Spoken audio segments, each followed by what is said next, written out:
Well, we're here for episode 1, Culphman, and I think anyone who knows me would know that this is probably the podcast I've always wanted to be involved with and have never had the opportunity. So, talking tennis. So, firstly, how are you, mate? Yeah, good, Josh. Yeah, my man. Look, when we first met each other there, probably about 6 months ago, amazing at your passion for the game of tennis. Not only that, though, but the knowledge that you threw my way. You know, and since then, this was something that I just thought made sense. You know, two guys talking tennis. Not much out there, really. You know, I don't really think sort of in the tennis space. A lot of other sports that are going on. We're both fans of other sports and other podcasts, but this made total sense. It's going to be fun, and it's not going to be boring. That's for sure. There's some major topics out there that need to be spoken about, and don't worry, I'm not too shy to talk about them. Very good. And that probably is the thing about a lot of tennis content that doesn't appeal to me maybe the way that something like NBA content does, that it is very much down that lineage of tennis is a serious sport. It's a gentleman's game for to use an antiquated term, and a lot of the podcasts present the sport in that way. And we're not going to be going crazy. Look, this isn't going to be clown material. Like, it's not the Nick Kyrgios fan podcast. Although I think he's one of the great commentators. I probably should put that out there. But I think that we are going to try and find a balance between breaking the game down technically, which I think happens maybe too much. Yep. While still trying to keep some excitement around the game. But I'm not sure there are a lot of shows out there that maybe fall too much into I'm going to break down A to B and, how they're hitting the ball on the court to a point where it's almost sleep material. Yep. Yeah, that's right. Oh, there's stuff out there. I mean, you're just watching, watching stuff from the main tour, the big matches. There's some great storylines out there in terms of, rivalries, new matchup, younger generation coming through, the older generation. Novak once again flexing his muscles this week in Monte Carlo. He's been, a bit of a break after Indian Wells. We'll get into that here in a little bit. But, right back to what he knows to do. Took down Musetti overnight, who's, let's be honest, he's one of the better clay courters in the world. Yeah. Regulation win, really. When you look at the scoreline for Novak, he's all business. That's impressive because it's like, you talk about motivation, you talk about athletes. This guy right now, I think the only thing that's going to stop him moving forward is what we're seeing with Rafa right now, what we saw with Roger. And that's just, eventually the body gives way. But he's still finding a way. Obviously, we talked about this the other week, a bit of a reduced schedule now. Only obviously going to play the big events. But he's come in ready to go. And, that's the kind of storyline that I like to see every time he steps out on court now is, can he continue to, when he's at his best, is it still good enough against these younger guys? So that kind of stuff. It's not going to be boring, that's for sure. No, and you and I have spoken before about how Novak has managed to rejuvenate not just his body over and over and over again, where he's still in as good a condition, particularly this week on the clay. He looks like he's in as good a nick as he has been in a couple of years. How he mentally keeps getting up. Like every week he's breaking some record you didn't know existed, but half the time he's just completely blowing these records out of the water. Like, how does he keep motivating himself to take on yet another generation? And particularly in this case, this generation's as talented or more talented than probably anyone he's faced since, your Rafas and your Federers. So I'm going to be leading on you very much as the expert in the mental side because you are an accomplished tennis player, Culphie. How do you think he keeps getting up and keeps bringing himself back to that peak level? Well, it comes down to, one of the facts are, as you get older, obviously, and playing on the main tour, the elite level tour, week in, week out, it's tough. And when we talk about week in, week out, he's been doing that every year for 20 years. When you're getting, it's crazy numbers. When you're getting into, Federer was the same before he bowed out. The knee eventually gave way, too many surgeries, and just couldn't keep doing it week in, week out. Andy Murray's, he's like having his third time really coming back. He's finding that out. He's probably done it at the end of this year. Nadal, we still haven't seen him.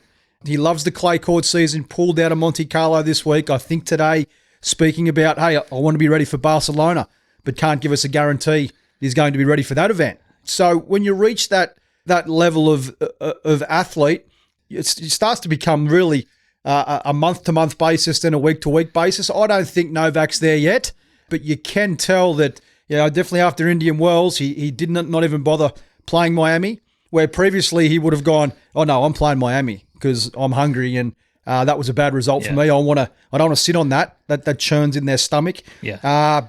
Didn't bother. So then you wonder, like, okay, how's he going to go once he comes back for the clay court season, which, doesn't get any easier. These long matches, these grinding matches. But as you can see, he freshened up the mind, freshened up the body. As you said, he looked sharp and physically, and he's tearing guys apart this week on the dirt. Obviously, there was also a coaching change happening in the background, which we don't have to go too into. But his rejuvenation does seem to fall in line with whatever run he has with different coaches. Maybe he fades away or comes to an end, or he's less receptive, and then he has to do a coaching change to re-engage the brain. Yeah. Freshening up, definitely a coaching change. For some players, it does that. I mean, we see, like, let's not get into too much detail now, but we see, like, players changing coaches like underwear. Some of those younger guys. But he'd been with Ivanisevic now for quite some time, and maybe he needed a little bit of a circuit breaker. He probably thought, like, just feeling like he needed to tweak something, whether that's good or bad. It needed to happen because complacency can set in. Wanting some fresh ideas, or maybe just wanting some space, just to be, just to get his thoughts together. But when you've been on tour and had the success that he's had for so long, when you get those feelings in the stomach, like, I need to do this, you back your intuition because you've got the runs on the board and you've got the confidence that your decisions will be right. He's done that. And as you can see, being on the clay may freshen him up a little bit. I know it's kind of, the listeners out there probably think, like, well, clays, it's the toughest surface out there, the longest matches. It's brutal. Yeah. And on the clay courts too, Josh, there's more guys out there, European guys, more of the younger guys, where he's probably a little bit more vulnerable on the clay courts than he would be on a hard court. Let's say, for example, a Musetti, a lot tougher to play on the clay than he is on a hard court. Playing Novak on a hard court, in America, for example, or in Australia, you're probably looking at, he's a 90% chance to win that match, 10% for Musetti, where you're getting into the 50-50, 60-40 range on the clay. Yeah. So, it's really interesting, but it just shows you the level that this guy is at, his base level. His base level is still right there with the Sinner right now, and with Alcaraz when he's at his very, very best. Now, Alcaraz, another injury. We'll talk about that here soon. But, he's a player where, Alcaraz winning Indian Wells, he took out Sinner in the semi-finals there. Once he finds he's able to maintain that performance and that level, fans will stop being so frustrated. It's a week-to-week thing for him. If he's playing his very best, he's winning the title. Alcaraz, he's shown that. He's just not playing his very best every week, week in, week out. Sinner's reached that level now where since winning the Australian Open, well, you look at his numbers, he's making semis and he's making finals now each week, or he's winning the title. That's his status. That's his level. He's creating that base level. Novak, his base level is each week. It's final or it's win. And if he doesn't do that, he's got to tweak something to go, hey, look, that's his performance. That's his standards. When you've got standards like that, you've reached a serious level. And we're talking about a guy that, for the first time in a long time, didn't win the Australian Open and didn't go to America. I mean, he hasn't been able to, but when he was able to several years ago, was either competitive or winning some of those tournaments. Like, that's the level that he's at, that it's actually a news story that he didn't win something. When for 99% of the tour, over the whole tour's existence, making it to a semi is, that's a lot of people's career highlight. And we're talking about him not winning as being not a failure, but the expectation is that he's going there to win and there's no other option. He's not trying to get in form or get to the semis. Yeah, absolutely. And as we know, when you reach that level where it's unless you're winning the title or you're winning that slam, it's considered a failure. That's some serious pressure. And guys like the Nadals, Federers, and now Novak, who still playing at that level, that's something that only they understand. And for these younger guys that are coming through right now, that's something that you just cannot wrap your head around, that kind of pressure or that those kind of standards of performance that you expect of yourself. And that comes with, the correct diet, the gym, the discipline, the things that the average fan, the armchair fan doesn't see. And when you're getting Novak in events such as Indian Wells where, the first couple of rounds where he's losing a set here and, he's grinding out a 6-4 in the third win, something's not right. And you can see the difference as he comes into, Monte Carlo this week. We're not seeing that. Yeah. And you brought up Sinner and Alcaraz. They're obviously the two real talents amongst the younger generation. Sinner's on his way to being number one in the world, most likely, before the end of the year, unless Novak, plays better, but also because he's got a lot of points to defend this year. Yep. And Sinner doesn't have quite so much. Those two have a similar game style in terms of power. Like, I've never seen anyone hit the ball as hard on the regular as Alcaraz and Sinner, particularly at that age. Why do you think what is it about their games that's making their bodies react so differently to how hard they're pushing themselves? I've only ever seen it from Del Potro and maybe Stan Wawrinka and people where they're effortless. Like, they're effortless in getting to those kind of ball speeds. Mm-hmm. Mm-hmm. And Nadal, obviously, just massive ball speeds. But they're really hammering themselves to do it. What do you think it is about those two that's different because Sinner's holding up and Alcaraz isn't? Yeah, it's interesting, the injury one. Sinner, from this year onwards, especially this year, no breaks so far. Won 7 matches in Australia, backed up, in Indian Wells, Miami, playing again this week. No breaks. So I find that interesting and no breaks because he's winning matches. He's winning 4 or 5 matches a week. He's I think he lost in the semis there at Indian Wells, won Miami, backing up again this week. That's a sure sign that he's found his niche, for lack of a better word. He's found his mojo in terms of being in the gym, recovery. And you build confidence by winning matches. It's simple as that. Alcaraz, interesting, as you said, out again this week due to it's been reported an injury. Our discussion was more around I look at these things and go, an athlete like Alcaraz, the way, his build and his body type, 5'11", probably 6 foot, explosive athlete. You see this guy and you go, how could this guy be, not go through a couple of weeks and have a niggle and be injured? Like, he's 20 years of age, in incredible condition. I look at it with some of these teams out there where I'm not a conspiracy theorist, but a little bit of foxing maybe going on out there, coming up to the French Open, middle of the year. I don't always think that there's a problem. But if there is, it's really something that they need to look at, his team, because it's concerning. It really is. It's funny you bring that up with the gamesmanship, not just from players, but from the team as well, because they're all media personalities now beyond the players. And I remember a mutual acquaintance of ours who's a bit of a tennis tactical expert told me that the 2019 Rafa run through the Australian Open, the optics were he was in unbeatable form. He was brutalising everybody. But there was people behind the scenes saying, his game isn't quite at the level people think it is. And then we saw Novak gave him one of the great beatings of all time in that final. Like, they looked like they were from two different ends of the draw. Oh, sorry, the seeding, I should say. Yeah. Maybe it might be the greatest game Novak's ever played. Yep. That probably helps. But I think he only made 5 unforced errors for 2 sets. But there's a little bit of, like, the camp around Nadal then was he's in as good a form as he's ever been. He's fully healthy. He's playing so well. And it created, whether he had any intention or not to do that, a bit of a narrative about his form. And it wasn't quite at that level. Yes. So the opposite can happen too. You can put doubt into people's heads about your health and then come out, and Novak's team has done it in the past. How bad were those injuries at the Australian Open? Like, they did a scan. There was clearly an injury, but not enough to debilitate him. But that would have been in his opponent's heads that I don't have to play as well because I'm not playing Novak today. I'm playing crippled Novak, for the lack of a better term. Yeah.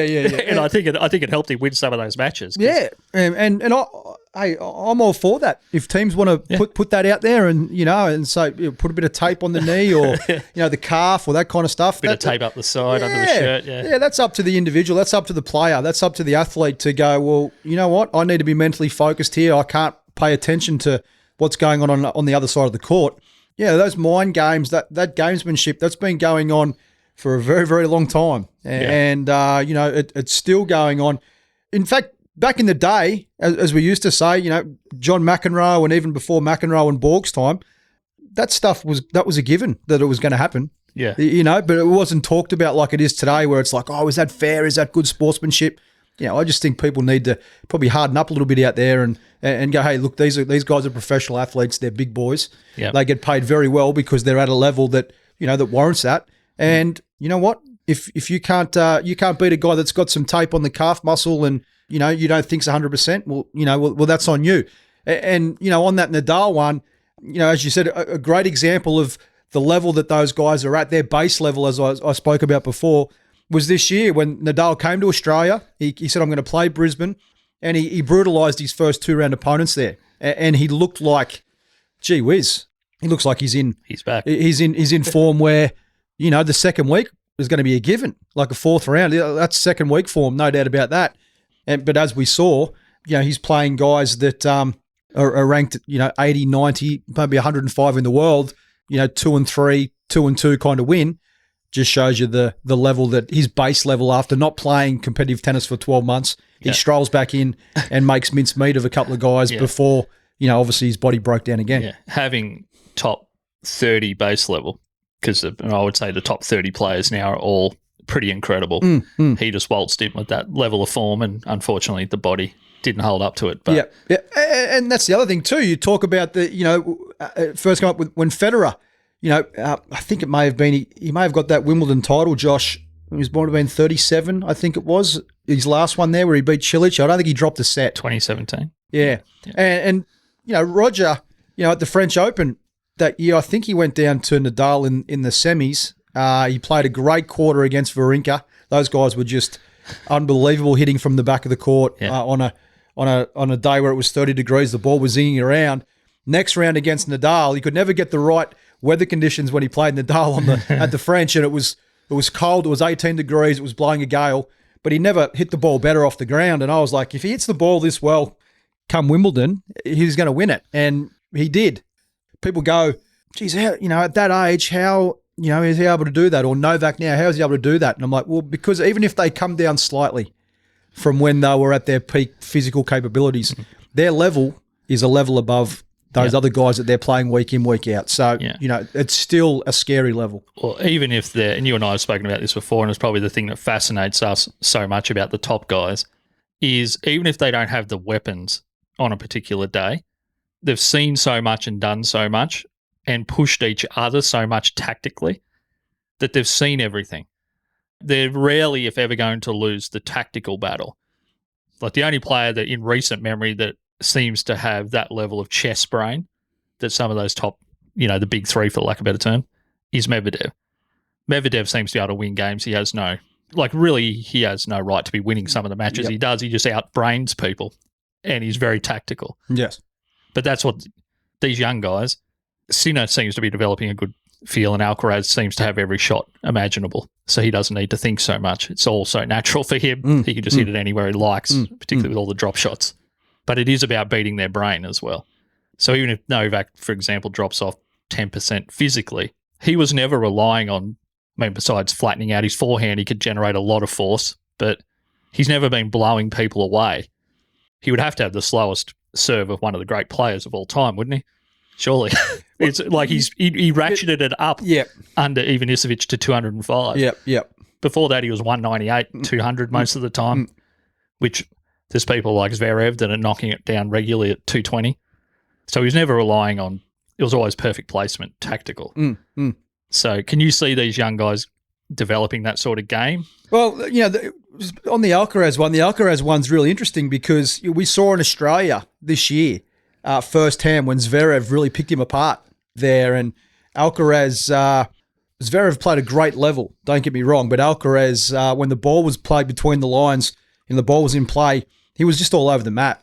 You know what I mean? His brain was working overtime way too fast, and he had trouble with shot selection. He had trouble with making good decisions out there, and before you knew it, he was in the locker room and people were stunned. Like, what kind of performance was that? Yeah. It was kind of like he felt like he had to put on a show for the fans out there, and the talk was, he needs to understand that don't worry about that. You know what I mean? You need to go out there and do what you need to do to win matches week in, week out.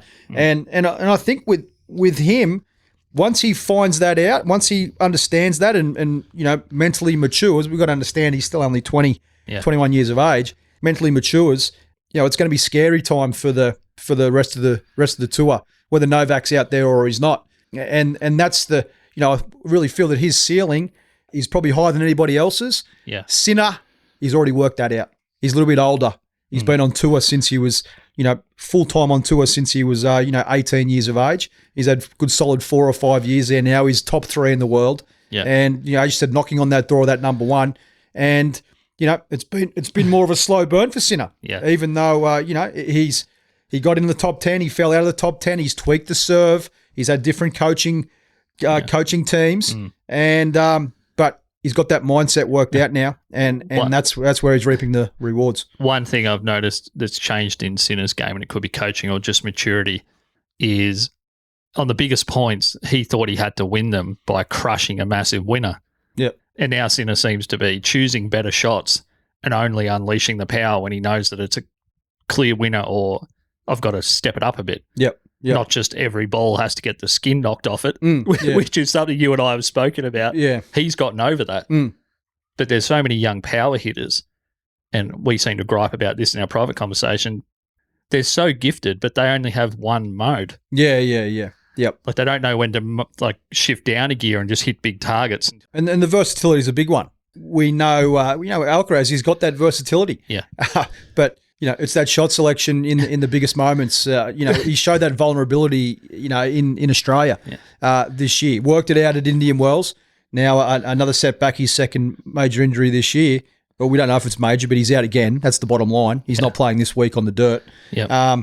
But Sinner's found that mode now where, when the ball's in play, he's showing more toughness. He's showing, better shot selection, not trying to crush the cover off the ball, every time. Now, if it's there, he's upgrading to the forehand. He's hitting it. He's hitting the forehand as big as anybody right now. Guys have found that out since the start of the season in January. So, that's what's fascinating. But now, Sinner onto the clay courts, he's had much better results on the hard courts. Yeah. So how does he? Clay court season is long throughout this, leading up to the French Open, then after the French Open, and then we're back there later on in the year on some European events. So, how does Sinner, handle the week in, week out on the clay, on the dirt? Because as we know, there's a lot of European guys, a lot of South American guys, these Argentinian guys. Yeah. These are other Italian guys. They're all throughout the draw. There's 9, 10 of them in the top 100 in the world. You're going to have to back up against some guys that love playing on the clay, and they know that, hey, I'm playing Sinner on the clay. I'm at least a chance. Where on a hard court, they're basically going to pick up their check and they're moving on. Yeah, I don't have enough weapons on hard. They don't. And he's going to get run around a lot. Even if he ends up beating a lot of these guys, they're not going to be 6-1, 6-2 matches against people in the top 30, which he's had many of recently. It's been unbelievable on hard courts. He's beating them. Like, they may as well not have played. Some of these matches, he's winning them so easy. Yeah. They're not going to be that easy. No, exactly right. Yeah. And you look at some of the score lines and some of the how long some of these matches go. 2.5, 3 hour matches. At 250 level. There was a little 3 250s last week. Look at some of the match times. You take one of those 3 hour matches where it's 7-6 in the third, 7-5 in the third. You're in a bit of trouble because you got to back up against come a quarter, come a semi. Against an Etchberry or someone like a Batista Agut or something like that. It catches up with you. So that's where Sinner's been so impressive, Josh. He's never an easy win. No, that's right. And that's where Sinner's been so impressive. Early rounds, just blasting guys away. So preserving energy. Yeah. So come the back end, you've got those petrol tickets. Oh, we just saw it with Dimitrov there. Who was super impressive there in Miami, where he blew Alcaraz away. But the semi-final against Zverev might have been 7-5 in the third, something like that. Almost 3 hours. Come the final against Sinner, it was only, the stopwatch was out. Yeah. I mean, he was done. Yeah. So just a couple of things. We want to cover off on these 250 events because that's where we're sitting time-wise. Yep. And there was a few people that had a bit of a return to form through that. I also want to talk to you about Zverev quickly first. He made an interesting comment in the media this week, and it might be because he's had issues off the court and people feel more open to just ask him things regardless of context now. But it was inferred by the person that was talking to him that he has been underachieving for a fairly long time. And his response to that was, I'm pretty happy with number 5 in the world. Don't quote me on exactly what he said. He's like, I think that's a pretty impressive result, considering some of the people that are above him.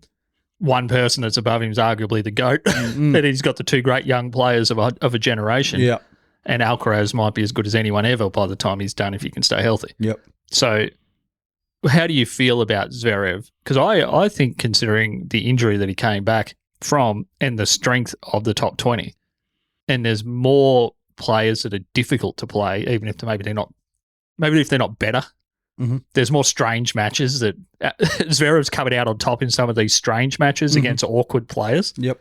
That even before he was hurt, sometimes he'd just lose a game like that. Yeah.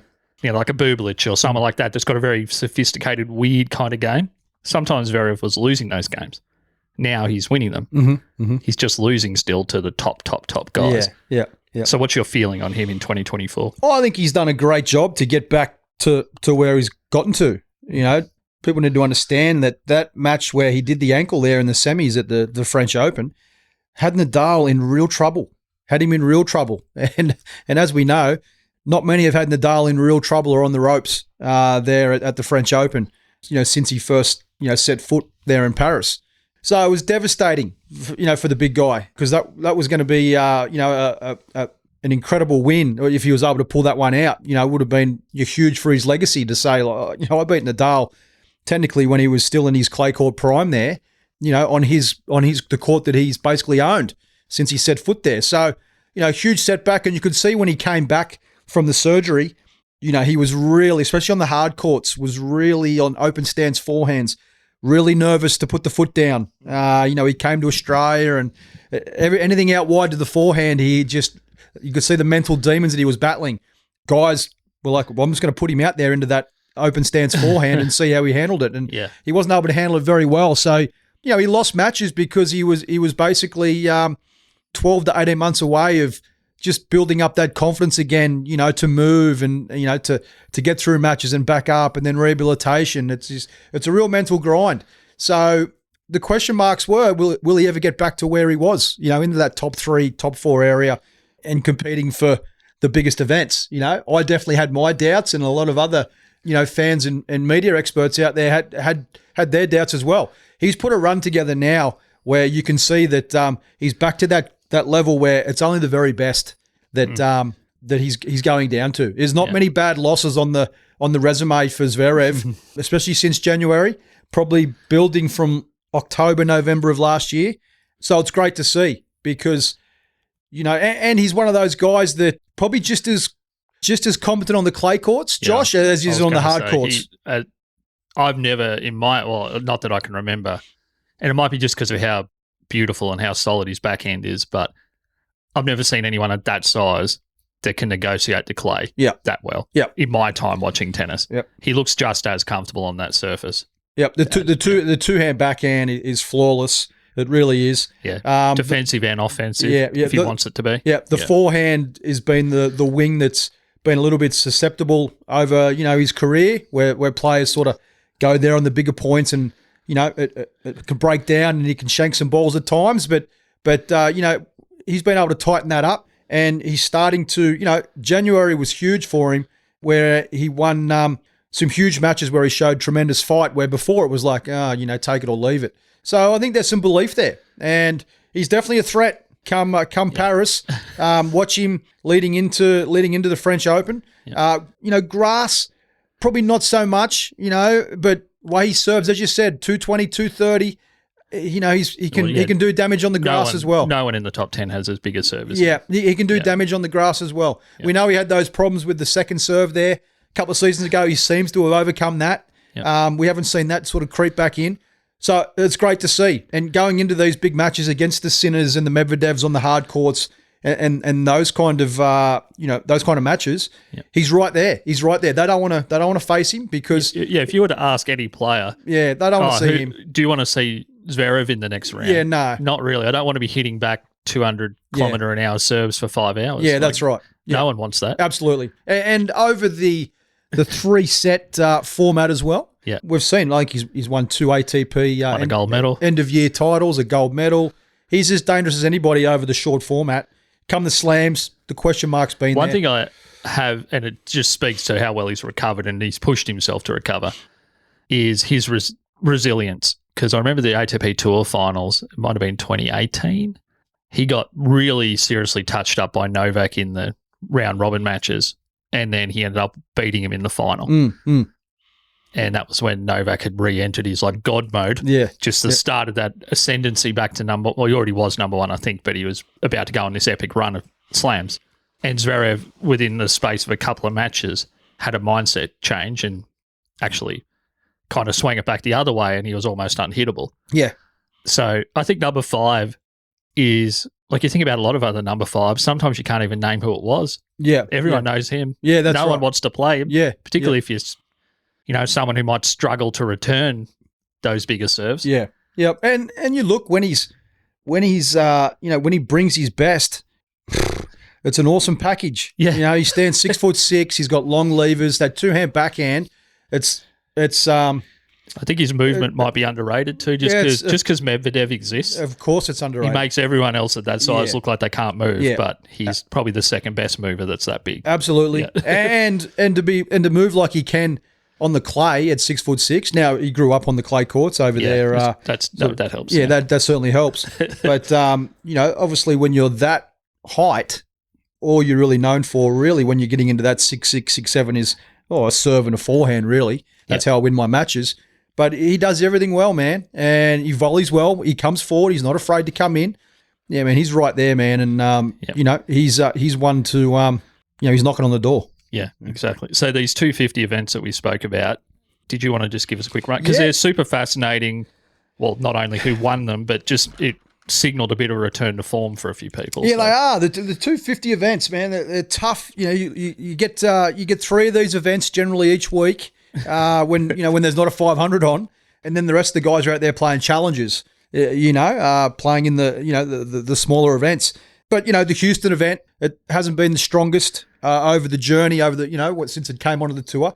Littered with American guys. They tend to just stay at home, and your Sheltons, Tommy Pauls, Taylor Fritz, these kind of guys play that. So there's a lot of Americans in the draw. A lot of the Aussie guys went over there and played there as well, because they're generally over there playing some challenger events in that sort of Mexico, USA area. And hey, the Houston event, Ben Shelton, Benny Shelton took out the title, the lefty. He's up now top 15 in the world. Look, a good result, I thought, for him on the clay court. His first clay court title. He won the 500 in Tokyo. It might have been last year, I think, Josh. That was his first one there. Yeah. Just served huge over there and, on a hard court. Yeah. But for him to win, on the clay, the 250, took out Francis Tiafoe in the final. Good for his profile in the States. He's working his way up there now. And, he's one that has made a semi of a US Open and took your man. If all the listeners out there haven't realised yet, but Josh, he's a big Novak guy.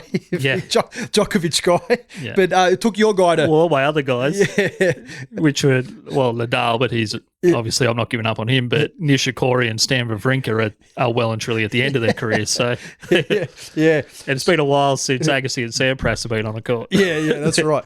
So you took Novak to take him down, so, Shelton's right there.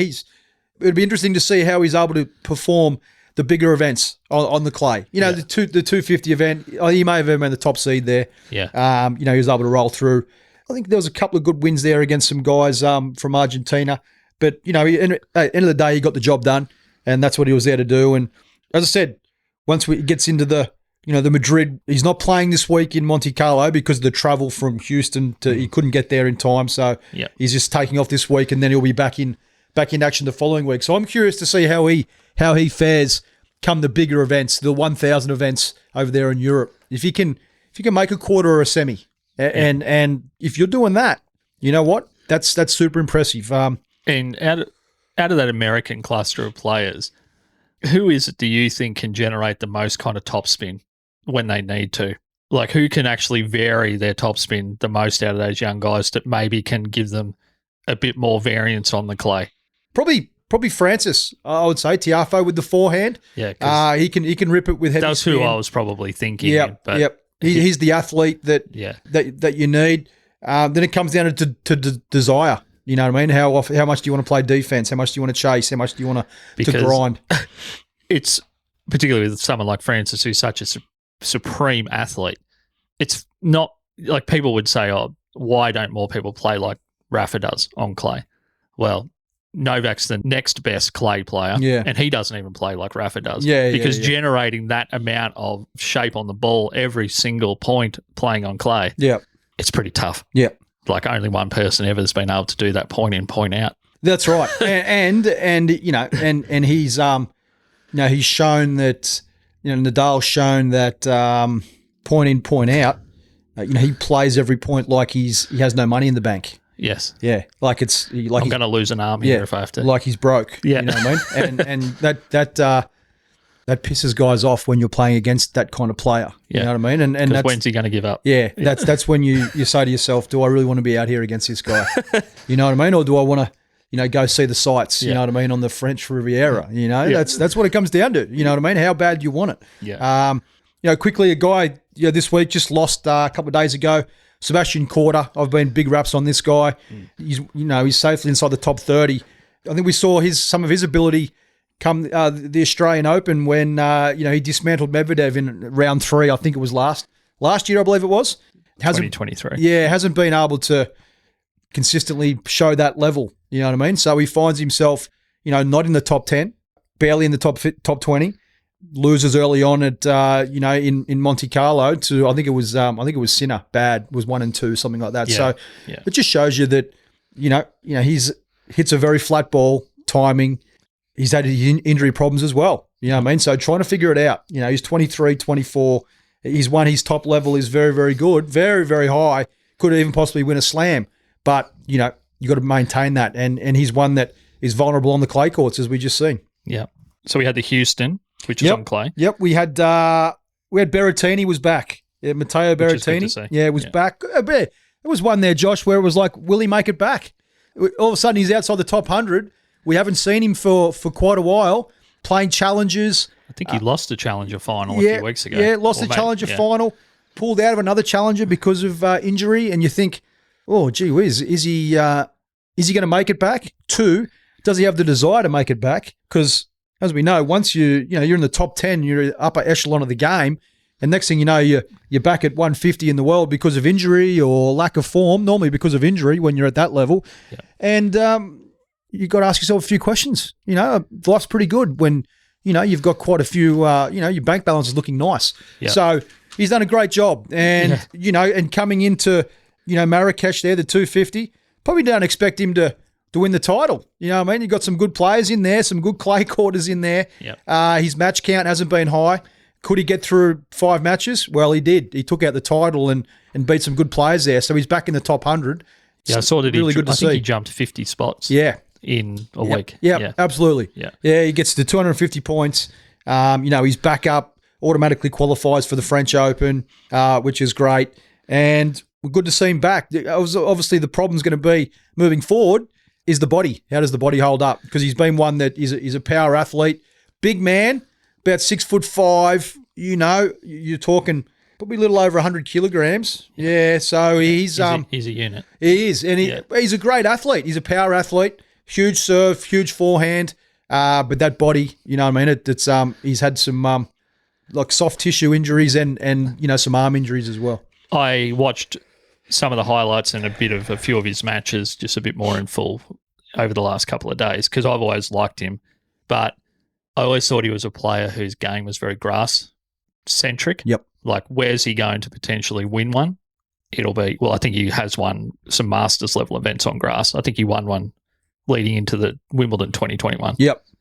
I think you got that Queen's title. He might have a couple of those Queen's titles. Yeah. So very accomplished at the highest level on grass. Yep. That was the year 2021. So I'm pretty sure was the year when he made the final against Novak. Yep. So, and that was at Wimbledon. Sorry for those who aren't following along. So I didn't actually really ever pick him as someone that would transition to clay because it seems like the people that are either clay experts or they're everything. Yep. you're all surface players or they're clay-centric players, but he just kind of had a real thing on the grass because of his power, I think, and just the way he hits the ball suited grass. That's right. And he's won one on clay, so he's clearly got some variation in his game now. Yeah, and you get a guy like Berrettini who, obviously being Italian, clay courts everywhere over there in Europe and Italy, so he spent all his time growing up on that surface. But when you're talking about that size of athlete, 6'5", getting up towards the high 90s to probably 100 kilograms, maybe even a little bit heavier than that, you've got to change direction on those clay courts, the sliding, the backing up, the playing defense. We know he's not a defensive stalwart. He's an attacking strike first kind of player.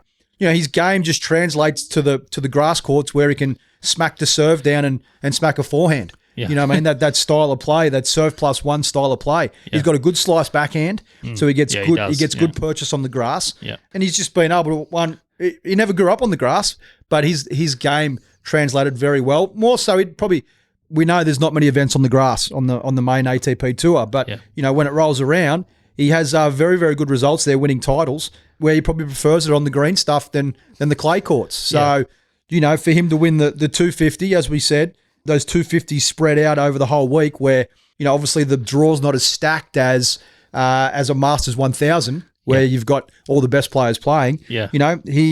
He still had to beat some quality players there, and he still had to do something that he hasn't done in a while, and that's play 5 matches at ATP tour level to win the title. So he's got to be confident. There was no gimmies in there at all. No. Yeah, they were quality opponents every single round. Yep, absolutely. So great to see that there. And the last one, probably a guy that, we don't talk about in terms of, his clay court exploits, and that was in Estoril, the 250 there, and that was Hubert Hurkacz. Yep. He took out the title there, and as again, I'm curious to see if he's able to take that now into the Masters events and make a semi or a final. Yep. 250 events for someone like Hurkacz, he's probably expected to win that when he rolls in there. Yep. And he'd be of the mindset like, I can win this title. Novak's not playing. Sinner's not here. So these guys go into these events and go, hey, here's my chance. He's one that. Great defensive skills. Amazing athlete for his size. He's got the long levers, the two-hand backhand, rock solid. The forehand gets a little bit, like Zverev, similar. Yeah. The forehand goes missing, and players know that. But just a huge serve. Absolute bomb, Josh. It's a cannon. It's a cannon, man. It really is. And would you say he has the biggest serve in tennis at the moment? Maybe not on the regular. Yeah. I know Novak said during a tournament early in the year, or might have been late last year, it's almost unhittable. Yeah. Oh, look, I think it's a shot that doesn't get spoken about. Because growing up, if you had, he's bigger server than anyone I saw growing up. Maybe even Isovic might have been in that territory. Yeah. But I would say on average, Hurkacz is probably even bigger. Yeah. Because he's hitting it from more height. Yeah. I think he'd be 6'6", is he? Yeah, he's in that ballpark again. Yeah. It just come and it's just bouncing so far. Like you can see some of the serve returns, like when they take pictures of them, the people are leaping off the ground to get up to it. Yeah. Like it's a massive thing. Yeah. But I guess maybe the way we talk about the sport's moved on from that. But if you've got that weapon, you've got the weapon still. Yeah, that's right. Yeah. And look, to say it certainly helps is massive understatement. You know, and it doesn't get spoken about enough with Hurkacz. That's for sure. Because he's not burning energy on his service games. No, much at all. No. And his results, it's been really hardcourt based. I think he got a Masters 1000 there in the States there a couple of seasons ago. I think it may have been Indian Wells, which was probably his first really big tour title win. When you talk, they don't get any bigger than that than the Slams. Maybe a semi at Wimbledon. He took out Roger, when Roger was wrapping things up there in a quarter, all based around the serve. Yeah. He's one that, on the grass, if that serves on, his semis, could be final bound. And it takes the very best guys to, like your Novaks and Sinners right now to take that guy out. He's one that you don't want to see. He's a real handful. Great athlete and, can play the offensive style. He likes to play the defensive style, but with that serve, if that forehand is able to hold up, which is always the question, he's right there. He's a top tenner for sure. Righto. Well, thank you, Culphman. there'll be a link to wherever you're listening to this that you can get some more of the show moving forward. If you like it, share it with someone that you know that is a lover of tennis and might want some slightly different conversations that hopefully sit a little bit outside the mainstream, because we did have a few moments today where we said, oh, we don't want to go too into it, but that's exactly what we're going to do. We actually are going to go a bit deeper into these conversations and move beyond the headlines. Righto, mate. Well, thank you very much. Josho, we'll see you on the next episode. Yes.